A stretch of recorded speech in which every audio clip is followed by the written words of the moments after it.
Hi friends, आज हम discuss करेंगे कूका मूवमेंट के बारे में। और कूका मूवमेंट को नामधारी मूवमेंट भी कहते हैं।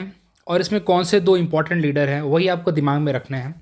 और इसको वैसे तो रिलीजियस और सोशल रिफॉर्म के साथ भी एसोसिएट किया गया है, बट साथ ही साथ इसको सिविल अपराइजिंग के साथ भी एसोसिएट किया गया है, क्योंकि जो फॉलोअर्स थे इसमें, जो कूका मूवमेंट के जो पर्टिकुलर पंथ के जो नामधारी पंथ के जो फॉलोअर थे, उन लोगों ने ब्रिटिशर्स के अगेंस्ट भी आवाज़ उठाई।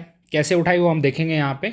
और उन लोगों ने लोगों को मोटिवेट किया कि ब्रिटिशर्स के अगेंस्ट वो भी साथ में खड़े हों। क्या क्या और क्या क्या चीज़ें की वो पूरे मूवमेंट के साथ हम देखेंगे अभी। तो पहले इसमें देखते हैं, दो इंपॉर्टेंट नेम है यहाँ पे। पहला नाम है यहाँ पे भगत जवाहर मल, जिनको हम सियां साहब भी कहते हैं। और दूसरा नाम है यहाँ पे बाबा राम सिंह। इस पंथ की शुरुआत, जो कूका मूवमेंट हम बोल रहे हैं, कूका, जो इसके फॉलोअर्स थे उनको कूका कहते थे। तो उनका नाम इसलिए कूका पड़ा क्योंकि जब वो हाइम्स गाते थे या फिर मंत्र जाप जो भी अपने सिखिज़म में करते थे, वो तो बहुत ज़ोर ज़ोर से करते थे, बोल बोल के, बहुत लाउड था उनका रिसाइटेशन, इसलिए उनको कूका कहा गया, उनके फॉलोअर्स को। और इसकी शुरुआत की थी भगत जवाहर मल ने 1840s के टाइम पे। लेकिन इनके जो डिसाइपल रहे बाबा राम सिंह, इन्होंने इस मूवमेंट को आगे बढ़ाया। ये अपने विचारों को या फिर अपने गुरु के विचारों को बहुत और दूर तक लेके गए। तो बाबा राम सिंह का कंट्रीब्यूशन ज़्यादा है। तो अगर एग्जाम में आपसे पूछा जाए कि कौन से दो लीडर हैं जिनका कंट्रीब्यूशन है या जो एसोसिएटेड हैं कुका मूवमेंट से, तो दोनों का नाम है। आप ऐसे अब लिख भी देता हूँ मैं आपके लिए, जो आपके लिए एक रिविज़न हो जाएगा अभी। भगत जवाहर मल, और दूसरे हैं इनके ही डिसाइपल बाबा राम सिंह। चलिए, और भगत जवाहर मल को क्या कहते थे? इनको सियां साहब भी कहते थे। और इनका ड्यूरेशन 1857 से पहले की बात हो रही है। वैसे कूका क्यों पड़ा ऑलरेडी आपको बता दिया मैंने। और क्या चाहते क्या थे लोग? वैसे जितने भी आप सोशल रिलीजियस रिफॉर्म देखेंगे, उसमें एक मोटिव रहता है कि अपने धर्म को प्यूरिफाई करना, अपने रिलीजन को प्यूरिफाई करना। जैसे ब्रह्मो समाज का भी वही था कि हिंदुज़म के अंदर प्यूरिफिकेशन लाना है, तो उसी तरह से इनका भी वही था कि सिखिज़म को ये रिवाइव करे, उसके अंदर जो समस्याएं चल रही हैं, जो रूढ़िवादी परंपराएं चल रही हैं, उसको चेंज करे। और कुछ बुरी चीज़ें भी चल रही थी, वो लोग भी चाहते थे कि जैसे आइडल वर्शिप नहीं चाहते थे वो लोग। उन्होंने बोला भाई कि मीट, अल्कोहल और ड्रग्स कंज्यूम ना करें। ये तो आज के भी माँ बाप बोलते हैं अपने बच्चों को, और ये आज की बेसिक समस्या है जिससे आज का यूथ डील कर रहा है। तो उसी तरीके से उस टाइम पे भी ये चीज़ें थी। देखो, आपसे 200 साल पहले की बात हो रही है, उस टाइम पे तो बहुत ज़्यादा रही होगी। तो उसके खिलाफ इन्होंने आवाज़ उठाई। उन्होंने बोला कि अगर अपने आप को प्यूरिफाई करना है तो पहले ये सब मांस, मदिरा, ड्रग्स वग्स छोड़ना पड़ेगा। ओके, आगे बढ़ते हैं। और क्या क्या इन्होंने अपने विचार फैलाए। सॉरी। सिंपल मैरिज, भाई ग्रैंड मैरिज नहीं चाहिए। विडोरी मैरिज, विडोरी मैरिज उस टाइम का एक हॉट टॉपिक था। आपको अगर बता दूं मैं, 1856 में विडोरी मैरिज एक्ट पास हुआ था। विडोरी मैरिज एक्ट पास हुआ था। और इसको act number, if I am not wrong, act number 15 है ये। आप एक बार चेक कर सकते हैं, जितना मुझे याद आ रहा है एक्ट नंबर 15 है। XV इसको लिखते हैं। और बहुत बार पूछा हुआ क्वेश्चन है वैसे, यूपीएससी में पूछा हुआ है, यूपीएससी के डिफरेंट एग्जाम से पूछा हुआ है। और इसके पीछे जिस पर्सन का हाथ था उनका नाम था ईश्वरचंद विद्यासागर। और ऐसा नहीं कि सिर्फ वही थे, बट वो उसके समझ लो कि एक तरह से उन्होंने काफ़ी ज़्यादा इस चीज़ को पुश किया था। और बहुत सारे और भी रिफॉर्म मूवमेंट्स उसके साथ जुड़े हुए हैं। इन्होंने इंटर मैरिज की बात की है, इंटरकास्ट मैरिज की बात की है, डाउरी पे बैन की बात की, जिसके ऊपर आज हम बात अभी भी कर रहे हैं। तो समझिए कि ये सारे सोशल रिफॉर्म के ऊपर ये बात बहुत पहले से कर रहे थे। इनका बहुत एक इम्पॉर्टेंट है जो चीज़ उन्होंने उस पर बात की है, और वो है स्वदेशी को अपनाओ और फॉरेन वाली चीज़ों को बायकॉट करो। इसका क्या मतलब? उन्होंने बोला कि ब्रिटिश गुड्स को हमें नहीं चाहिए, बिकॉज उस टाइम पे इंडस्ट्रियल रिवॉल्यूशन अपने पीक पे था। इंडस्ट्रियल रिवॉल्यूशन की वजह से ब्रिटिश के गुड्स हमारे इंडिया में ऐसे आ रहे थे। हमारे खुद के जो लोकल गुड्स थे वो तहस नहस हो चुके थे, मतलब उसको कोई पूछने वाला नहीं था, क्योंकि मशीन से बने हुए गुड्स बहुत सस्ते थे। और हमारा तो डंपिंग यार्ड बन चुका था। ब्रिटिशर्स यहाँ पे आके डंप कर रहे थे चीज़ें, हमको यूज़ करना पड़ा था, सस्ते में मिल रहा था, क्या करते हम भी। हमारे खुद के प्रोडक्ट्स मतलब जो उनके सामने महंगे पड़ गए थे। तो उन्होंने बोला कि यार इसको हटाओ, ब्रिटिश के प्रोडक्ट्स हमें नहीं चाहिए, हमें खुद के प्रोडक्ट्स को यूज़ करना पड़ेगा। ठीक है, इसके ऊपर उन्होंने स्वदेशी एंड बाइकॉट बहुत पहले बात की थी उन्होंने। जो स्वदेशी मूवमेंट हम 1906 में हुआ, और नॉन कॉपरेशन के टाइम पे 1920 में भी स्वदेशी को काफ़ी प्रमोट करने की बात की गई। उससे 50-60 साल पहले इन्होंने ये बातें बोल दी थी। ओके, तो आप अगर एग्जाम में क्वेश्चन आता है कि Kukas have advocated British goods, sorry advocated for boycotting the British goods, definitely the statement will be correct. Correct, इन्होंने क्या बोला हमें, because they were totally against the politically भी, ये लोग क्या चाहते थे कि ब्रिटिशर्स यहाँ से चले जाए। उन्होंने ब्रिटिश एजुकेशन को बाइकआउट करने की बात की। लीगल सिस्टम उनका पसंद नहीं था।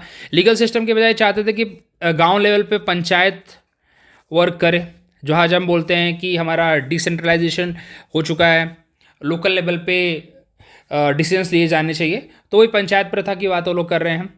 उनको ब्रिटिश प्रोडक्ट से नफरत थी। ब्रिटिश प्रोडक्ट वो चाहते थे कि हटा दिया जाए और इंडियन प्रोडक्ट को प्रमोट किया ज़्यादा से ज़्यादा। काउ स्लॉटर के अगेंस्ट उन्होंने बात की है। और देयर वॉज एन इवेंट जहाँ पे 1971 में कुकास जो थे, जो फॉलोअर्स थे बाबा राम सिंह के, उनको कुकास कहते हैं, तो उन लोगों ने काउ स्लॉटर के अगेंस्ट ब्रिटिशर्स पे भी अटैक किया। And there was one event जहाँ पे 66 कुकास की डेथ हो गई, उनको ब्रिटिशर्स ने उड़ा दिया कैनॉन से। ओके, कहाँ पे हुआ था ये? मालेरकोटला पंजाब में इवेंट हुआ था। बट ये चीज़ें काफ़ी ग्लोरीफाई की, मतलब सॉरी, काफ़ी हाई लेवल पे जब ब्रिटिशर्स के कान में पहुँचे तो उन्हें समझ में आया कि इसके पीछे लीडर कौन है। तो उन्होंने बाबा राम सिंह को फिर कैप्चर किया और 1872 में उनको रंगून भेज दिया, डिपोर्ट कर दिया रंगून। और जैसे उनके लीडर जब चले गए तो ऑफकोर्स ये बात है, पूरा मोमेंट ही डिक्लाइन हो गया। फिर उसके बाद कोई नया लीडर नहीं उस लेवल पे नहीं लेके जा पाया इनके मोमेंट को। तो ये इनकी विचारधारा थी। इनकी विचारधारा बहुत ही सिंपल है। अगर यहाँ पे इन शॉर्ट अगर देखूँ तो पहला यहाँ पे आपको रखना है कि सिख को प्यूरिफाई करने के लिए था। कहाँ पे था ये पता होना चाहिए, पंजाब में था। ठीक है, इसके लीडर दो आपको ऑलरेडी बता दिए, बाबा राम सिंह और भगत जवाहरमल। और ईयर अगर देखो तो 1840 से शुरू होती है और 1872 पे ख़त्म हो जाता है, जब 1872 में बाबा राम सिंह को रंगून भेज देते हैं। इनके फॉलोअर्स को क्या कहते थे? इनके फॉलोअर को ही कूका कहते थे। ठीक है, क्या इन्होंने स्वदेशी को प्रमोट करने की बात की? यस, इन्होंने स्वदेशी को प्रमोट करने की बात की। इन्होंने बोला फॉरेन गुड्स को बाइकआउट करना है। करेक्ट, तो ये सारी इनके टीचिंग्स थे। प्यूरिफाई करने के लिए कैसे बोला इन्होंने सिखिज्म को? अल्कोहल बैन कर, अल्कोहल बोला कि कंजम्पशन बैन तो क्या ही बोलेंगे, लेकिन उस ब्रिटिश गवर्नमेंट थी वो कहाँ बैन करने वाले थे। लिकर से तो बहुत फ़ायदा था उन्हें। आज की गवर्नमेंट को जब फ़ायदा होता है तो फिर करेक्ट। चलिए आगे बढ़ते हैं। अभी ये वही इसके सिग्निफिकेंस है, सोशल रिफॉर्म के ऊपर फोकस किया गया। एक तरह से नेशनलिज्म की फीलिंग ग्रो करने की बात की गई, because they were talking about the स्वदेशी की बातें लोग कर रहे थे। ओके, अब यहाँ पे कुछ क्वेश्चंस देखते हैं जिससे कि टॉपिक पूरा हमें अच्छे से क्लियर हो जाएगा। The Kuka movement which originated in Punjab primarily aimed क्या था? Social and religious reform in Sikh society. Correct, Hindu से कोई रिलेशन नहीं इनका भाई। इंडस्ट्रियल डेवलपमेंट की कोई बात इन्होंने नहीं की है। ये तो इंडस्ट्रियल डेवलपमेंट जो ब्रिटेन में हुआ था उसके खिलाफ बोल रहे हैं, वहाँ के प्रोडक्ट हम लोग यूज़ कर रहे हैं तो उसके खिलाफ ये लोग जब बात कर रहे हैं। Sorry, who was the leader of Kuka movement that transform into social political movement?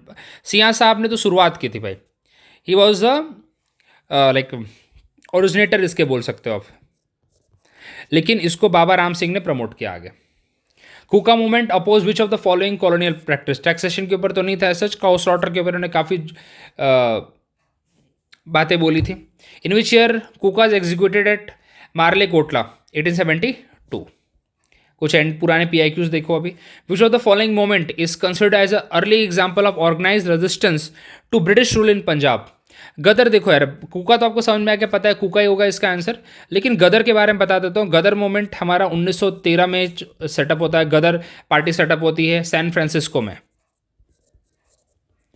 ठीक है, संथाल रेबेलियन पढ़ेंगे जब हम ट्राइबल अपराइजिंग पढ़ेंगे तो संथाल रेबेलियन को डिटेल में पढ़ेंगे। इसके बारे में NCERT थीम में भी डिस्कस हुआ है। 1856 में संथाल के बारे में बात करेंगे। सिपॉय म्यूटनी तो हम 1857 को ही बोलते हैं सिपॉय म्यूटनी, और वेलोर म्यूटनी, बहुत सारी सिपॉय म्यूटनी हुई है, वो भी डिस्कस करेंगे। Kuka movement is the right answer. चलिए आगे बढ़ते हैं इसका। बाबा राम सिंह एसोसिएटेड विद, कहाँ पे भाई इनको कहाँ भेजा था? रंगून भेजा था। ठीक है, Kuka movement is significant in Indian history because complete independence की बात तो नहीं है यार। Focus on social reform and anti British sentiment, correct, ये बोल सकते हैं। मॉडर्न एजुकेशन की बात तो सच नहीं की है इन्होंने। कोई न्यू रिलीजियस सेक्ट इन्होंने नहीं इस्टेब्लिश किया है सच। The leader of Kuka movement Baba Ram Singh emphasis which of the following, arm rebellion against the British, नहीं अभी तक उनका था भाई खालसा ट्रेडिशन और स्वदेशी को रिवाइव करना।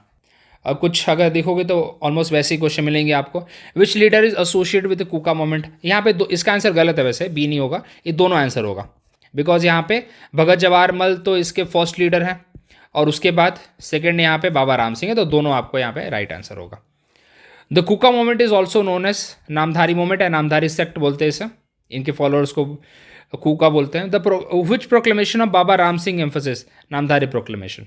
चलिए अब बाकी क्वेश्चंस मैंने प्रैक्टिस के लिए यहाँ पे रखे हैं, अराउंड 10 क्वेश्चंस मैंने रखे हैं। ये टॉपिक पढ़ने के बाद क्वेश्चन करने के बाद मुझे नहीं लगता कि कुछ बचेगा फिर इसमें। सो आपको ये टॉपिक समझ में आया होगा। चलिए मिलते हैं अगले टॉपिक के साथ नेक्स्ट वीडियो में, तब तक के लिए थैंक यू।